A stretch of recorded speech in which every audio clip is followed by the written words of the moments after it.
ಹಾಗೂ ಕೃಷಿ ಮೀಡಿಯಾಗಳಿಗೆ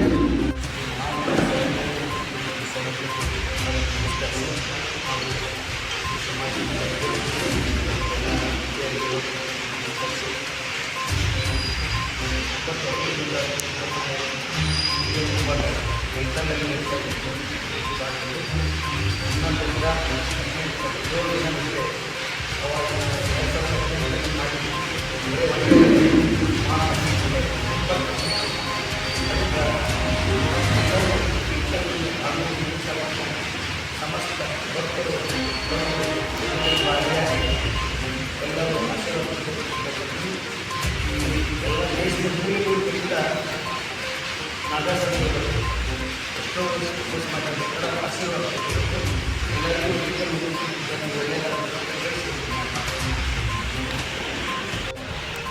ಮಹಾರುದ್ರ ಯಜ್ಞೆಯನ್ನು ಮಾಡಿದಂಥ ಸ್ವಾಮೀಜಿಯವರು ಅವತ್ತಿನ ಒಂದು ಸಂಕಲ್ಪ ಏನಂತಂದ್ರೆ ಇಳಕಲ್ಲಿನಲ್ಲಿ 2018-19 ಕರೋನಾವನ್ನು ಜಾಸ್ತಿ ಇತ್ತು. ಆ ಟೈಮ್ನಲ್ಲಿ ನಾವು ಅಜ್ಜ ಅವರಿಗೆ ಹೇಳಿದ್ವಿ ನಮ್ಮಲ್ಲಿ ಕರೋನಾ ಇದ್ರಿ ಅಂತಂದು ಇದೇನು ಮಾಡ್ತೀವಿ ಇವತ್ತ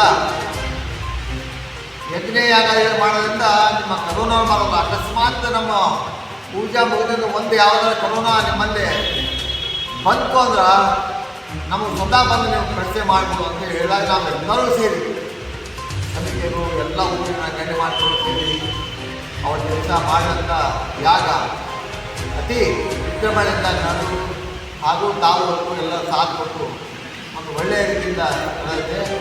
ಅದೇ ರೀತಿಯಾಗಿ ಮಹಾತ್ಮರು ಈ ಸರಿ ಕರೆದು ಹೇಳಿದಾಗ ನಾವು ಅವ್ರಿಗೂ ನಮ್ಮ ಇಳಕಲಿನ ಪರಿಸ್ಥಿತಿ ತಿಳಿಸಿದ್ವಿ, ಇಲ್ರಿ ಈ ಸದ್ಯ ನಮ್ಮ ಯಾವ ಸರಿ ಇಲ್ಲ ಅಂತ. ವ್ಯವಹಾರಿಕ ಇದಕ್ಕೆ ಸಂಬಂಧ ಇಲ್ಲ. ನಾವು ಮಾಡೋದು ಇಳಕಲಿನ ಲೋಕ ಕಲ್ಯಾಣಾರ್ಥವಾಗಿ ಮಾಡುವಂಥ ಒಂದು ಯಜ್ಞ. ಈ ಯಜ್ಞೆಯನ್ನು ನಾವು ಈ ಸರಿ ಹೋದ ಒಂದು ಯಜ್ಞೆಯಿಂದ ಮಾಡಿದ್ದೀವಿ. ಈ ಸರಿ 9 ಯಜ್ಞಗಳಾಗ್ತವೆ. ನೀವು ಅದ್ರ ಬಗ್ಗೆ ವಿಚಾರ ಮಾಡಿ ನೀವು ದೇವರ ಹೆಸರು ತಗೊಂಡು ಮಹಾದೇವರ ಹೆಸರು ತಗೊಂಡಿಸಿ ಮುಂದೆ ಹೆಚ್ಚಿಗೆ ಅಂದಾಗ ನಾವೆಲ್ಲರೂ ದೇವಾನಂದ ಕಾಯ್ಸನವರು, ನಾವು ಅವರು, ಸರೋಜಿ ಅವರು ಮತ್ತು ಮ್ಯಾಕಮ್ ಅವರು ಮತ್ತು ಇದರಿಂದ ಎಲ್ಲ ಗಣ್ಯಮಾನರು ರಾಜವರು ನಮ್ಮ ಕೂಡ ಯಜ್ಞ ಮುಗಿಯವರಿಗೆ ಎಲ್ಲರೂ ನಮ್ಮ ಸಹೋದರ ಈ ಒಂದು ಯಜ್ಞದಿಂದ ಹೋದ ಯಜ್ಞ ಮಾಡಿದ್ರು. ಯಾರು ಏನು ಮನೋಕಾಮನ ಅಂದರೆ ಯಾರ ಮನಸ್ಸಲ್ಲಿ ಏನದು ಒಂದು ಬೇಡಿಕೆ ಇತ್ತು 98% ಆಗಿದೆ ಅಂತ ಇವತ್ತು ಚಿತ್ರ ಗೊತ್ತೈತಿ. ಮನುಷ್ಯನವರು ಆ ಒಂದು ನೆಗರಿಯಲ್ಲಿ ಭಾಗಿಯಾಗಿದ್ದು, ಮಕ್ಕಳಿದ್ದವರಿಗೆ ಮಕ್ಕಳಾಗ್ಯಾವ ಮತ್ತು ಆರಾಮಿದ್ದವರಿಗೆ ಆರಾಮಾಗೈತಿ. ಇಂಥ ಒಂದು ಅದ್ಭುತವಾದ ದೇವರ ಅನುಗ್ರಹ ಆಗಬೇಕಂದ್ರೆ ನಾವು ಬೇಡಲಿಲ್ಲ. ಅದಕ್ಕೆ ಈ ಸತಿ 9 ಯಜ್ಞ ಕೊಂಡದವ. ಆ ಯಜ್ಞ ಕೊಂಡದಲ್ಲಿ ಒಂದು ಯಜ್ಞ ಕೊಂಡಕ್ಕೆ 10 ಜೋಡಿ ವಿವಾಹಿತರು 10 ಜೋಡಿ 7 ದಿವಸ ಕೂತು 11/8/2018 ತನಕ 11ರಿಂದ ಸ್ಟಾರ್ಟ್ ಆಗುತ್ತೆ.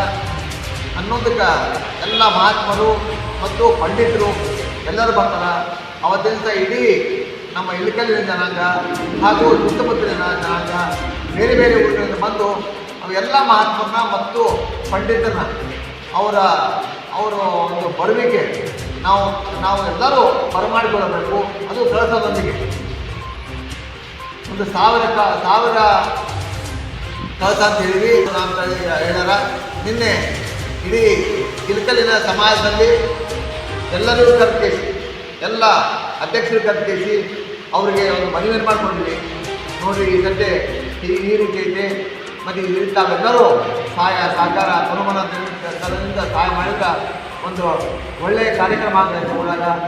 ಅದಕ್ಕೆ ನಾವೆಲ್ಲರೂ ಸೇರಿ ಈ ಒಂದು ಕಾರ್ಯಕ್ರಮದಲ್ಲಿ ಭಾಗಿಯಾಗಲಿ ಅಂತ ಹೇಳಿದಾಗ ಆಯ್ತು ಅದನ್ನು ಮಾಡಿ ಅಂತ ನಿನ್ನೆ ಎಲ್ಲರೂ ಬಂದು ಮತ್ತೆ ಜಗತ್ತಿನಲ್ಲಿ ಹೋಗಿ ವೀಕ್ಷಣೆ ಮಾಡಿ ಹೋಗ್ಯಾರ. ಅದಕ್ಕೆ ತಮ್ಮ ಒಂದು ಸಹಾಯ ಸಹಕಾರ ಭಾಳ ಬೇಕಾಗ್ತವೆ. ಯಾಕಂದ್ರೆ ನಮ್ಮ ಪ್ರಚಾರ ಆಗ್ಬೇಕಾದ್ರೆ ನಿಮ್ಮ ಮಾಧ್ಯಮದಿಂದ ನಾವೇನು ಮಾಡೋದು ಸಾಧ್ಯಲ್ಲ. ಭಾಳ ನಾನು ಒಂದು 50 ಮಂದಿಗೆ ಹೇಳ್ಬೋದು, ದೇವನ ಒಂದು 100 ಮಂದಿಗೆ ಹೇಳ್ಬೋದು, ಅದು ಒಂದು 500 ಮಂದಿಗೆ ಹೇಳ್ಬೋದು, ಹಂಗೆ ಇಲ್ಲ. ಅದಕ್ಕೆ ನಿಮ್ಮ ಮಾಧ್ಯಮ ಎಲ್ಲರೂ ಮನೆ ಮುಟ್ಟಬೇಕು. ಆ ಒಂದು ಕಾರ್ಯಕ್ರಮವನ್ನು ಯಶಸ್ವಿಯಾಗಿ ನಡಿಬೇಕು. ಇವತ್ತಿನ ದಿವಸ ಈ ಒಂದು ಯಜ್ಞೆಯನ್ನು ಮಾಡೋರು ನಮ್ಮ ಊರಿನಲ್ಲಿ ನಮ್ಮೆಲ್ಲರಿಗೂ ಗೊತ್ತಿದ್ದಾಗೆ ಏನಾರ ಒಂದು ಉದ್ಯೋಗ ಚಾಲು ಆತವಂದ್ರೆ 10 ವರ್ಷ ನಡೀತೈತೆ. ಆ 10 ವರ್ಷದಿಂದ ಮತ್ತೆ ಮುಂದೆ ಅದು ಮತ್ತೆ 0 ಮೈನಸ್ ಮಾಡ್ತಾರೆ. ಈ ಸಂತೆ ನಮ್ಮಲ್ಲಿ ಹೆಂಗೈತೆ ಅಂದ್ರೆ ಊರು ದೊಡ್ಡೈತೆ. ಅಜಯ್ ಮಾನ್ಗಡೆ KD ಹತ್ತಿರ ಚಿಕ್ಕಪಾಟಲ್ಲಿ ಕಾರ್ಯಕ್ರಮ ಜರುಗಲಿದ್ದು, ಈ ಕಾರ್ಯಕ್ರಮಕ್ಕೆ ನಮ್ಮೆಲ್ಲರೂ ಪ್ರಿಂಟ್ ಮೀಡಿಯಾ ಹಾಗೂ ಸೋಷಿಯಲ್ ಮಾಧ್ಯಮದವರಿಗೂ ಸ್ವಾಗತ ಬಯಸುತ್ತಾ, ಹಾಗೂ ಈ ಕಾರ್ಯಕ್ರಮದ ಆಗಸ್ಟ್ 10ರಿಂದ 11ರಿಂದ ಸ್ಟಾರ್ಟ್ ಆಗಿ 18ನೇ ತಾರೀಕು 3ಕ್ಕೆ ಮುಕ್ತಾಯಗೊಳ್ಳುತ್ತೆ ಪೂರ್ಣಾವಧಿ. ಆ ಕಾರ್ಯಕ್ರಮದಲ್ಲಿ ಎಲ್ಲ ಹುಣಗೂರು ತಾಲೂಕು ಹಾಗೂ ಇಳಕಲ್ ತಾಲೂಕು ಆ ಜನತೆ ಆಗಮಿಸಿ ಈ ಕಾರ್ಯಕ್ರಮವನ್ನು ಯಶಸ್ವಿಗೊಳಿಸಬೇಕು. ಅದೇ ರೀತಿ ಈ ಕಾರ್ಯಕ್ರಮ ಅಜ್ಜಾರಿಗೆ ಹೇಳಿದಾಗ ಬಂದು ಅಜ್ಜಾರ ಭೇಟಿ ಆದಂತ ಹೇಳಿದರು. ನೋಡ್ತಾ ಇದ್ದ 2019ರಲ್ಲಿ ಈ ಕಾರ್ಯಕ್ರಮ ಮಾಡಿದ್ದೀವಿ.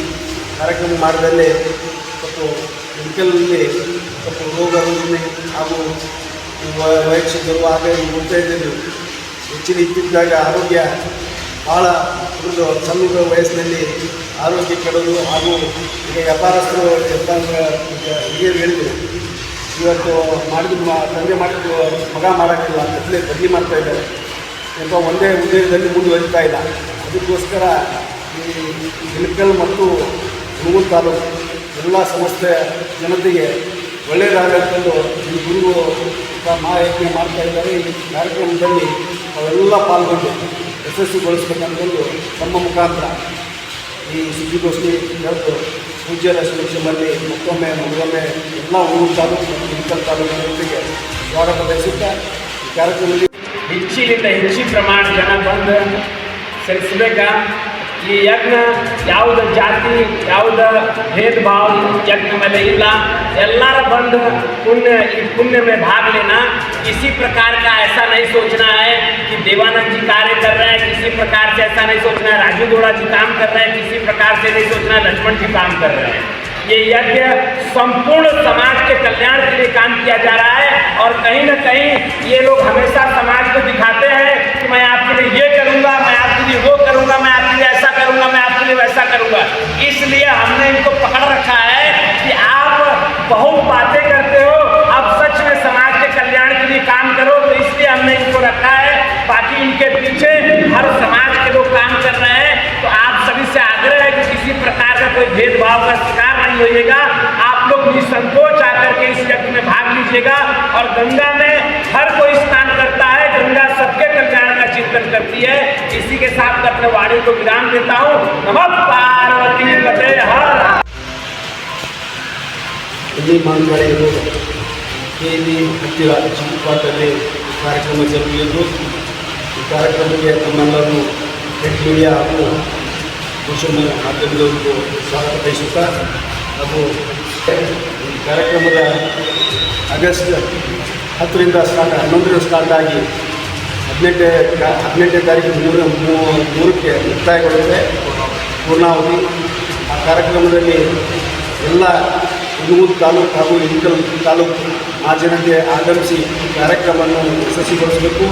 ಅದೇ ರೀತಿ ಈ ಕಾರ್ಯಕ್ರಮ ಅಜ್ಜಾರಿಗೆ ಹೇಳಿದಾಗ ಬಂದು ಅಜ್ಜಾರ ಭೇಟಿ ಆದಂತ ಹೇಳಿದರು. ನೋಡ್ತಾ ಇದ್ದ 2019ರಲ್ಲಿ ಈ ಕಾರ್ಯಕ್ರಮ ಮಾಡಿದ್ದೀವಿ. ಕಾರ್ಯಕ್ರಮ ಮಾಡಿದಲ್ಲೇ ಸ್ವಲ್ಪ ಇಳಕಲಲ್ಲಿ ಸ್ವಲ್ಪ ರೋಗ ರುಜಿನ ಹಾಗೂ ವಯಸ್ಸಿದ್ದರು ಹಾಗೆ ನೋಡ್ತಾ ಇದ್ದರು. ಹೆಚ್ಚಿನ ಇದ್ದಿದ್ದಾಗ ಆರೋಗ್ಯ ಭಾಳ ಸಣ್ಣ ವಯಸ್ಸಿನಲ್ಲಿ ಆರೋಗ್ಯ ಕೆಡೋದು ಹಾಗೂ ಈಗ ವ್ಯಾಪಾರಸ್ಥರು ಹಿರಿಯರು ಹೇಳಿದರು, ಇವತ್ತು ತಂದೆ ಮಾಡಿದ್ದು ಮಗ ಮಾಡೋಕ್ಕಿಲ್ಲ ಅಂತಲೇ ಬದಲಿ ಮಾಡ್ತಾ ಇದ್ದಾರೆ ಎಂಬ ಒಂದೇ ಉದ್ದೇಶದಲ್ಲಿ ಮುಂದುವರಿತಾ ಇಲ್ಲ. ಅದಕ್ಕೋಸ್ಕರ ಈ ಇಳಕಲ್ ಮತ್ತು ಹುಣಗೂರು ತಾಲೂಕು ಎಲ್ಲ ಸಮಸ್ತ ಜನತೆಗೆ ಒಳ್ಳೆಯದಾಗಲು ಈ ಗುರುಗಳು ಮಹಾಯಜ್ಞೆ ಮಾಡ್ತಾ ಇದ್ದಾರೆ. ಈ ಕಾರ್ಯಕ್ರಮದಲ್ಲಿ ಅವೆಲ್ಲ ಪಾಲ್ಗೊಂಡು ಯಶಸ್ವಿಗೊಳಿಸಬೇಕಂತಂದು ತಮ್ಮ ಮುಖಾಂತರ ಈ ಸುದ್ದಿಗೋಷ್ಠಿ ಹೇಳೋದು ಪೂಜ್ಯರ ಶ್ರೀಮಲ್ಲಿ ಮತ್ತೊಮ್ಮೆ ಮತ್ತೊಮ್ಮೆ ಎಲ್ಲ ಊರು ತಾಲೂಕು ಮತ್ತು ಇಳಕಲ್ ತಾಲೂಕಿನ ಜನತೆಗೆ ಸ್ವಾಗತ ಬಯಸುತ್ತಾ ಈ ಕಾರ್ಯಕ್ರಮದಲ್ಲಿ आज हमारे नगर में महाकुंभ जैसा आयोजन लगने जा रहा है। इस आयोजन को बहुत भव्य और दिव्य बनाने के लिए आप सभी पत्रकार बंधु, जो कि देश के एक न्याय के स्तंभ माने जाते हैं, इन सभी लोगों का स्वागत करता हूँ, अभिनंदन करता हूँ। आप सभी के माध्यम से पूरे कर्नाटक को एक संदेश देना चाहेंगे कि जो भारत भूमि है ये हमेशा से विश्व कल्याण का चिंतन करता है और हमेशा से विश्व का धरोहर माना जाता है। आज इलकल नगर में विश्व कल्याण के लिए अतिरुद्र महायज्ञ का आयोजन किया जा रहा है। जैसे कि वेदों में, पुराणों में, शास्त्रों में यज्ञ की अनेकों प्रकार की महिमा और अनेकों प्रकार की व्याख्या की गई है। यज्ञ ही जीवन है और जीवन ही यज्ञ है। ये यज्ञ किसी प्रकार का कोई जाति, कोई मजहब, किसी व्यक्ति विशेष के लिए नहीं किया जा रहा है। ये यज्ञ समस्त विश्व के कल्याण के लिए किया जा रहा है। इस यज्ञ से प्रत्येक प्राणी, प्रत्येक पशु पक्षी, अनेकों प्रकार के पर्यावरण जो जगह जगह से लोगों को यह शुद्ध करेगा। आज देख रहे हैं कि विश्व के अंदर अनेकों प्रकार की ईर्ष्या, अनेकों प्रकार के राग द्वेष और हम आपस में लड़ रहे हैं, तनाव का माहौल है।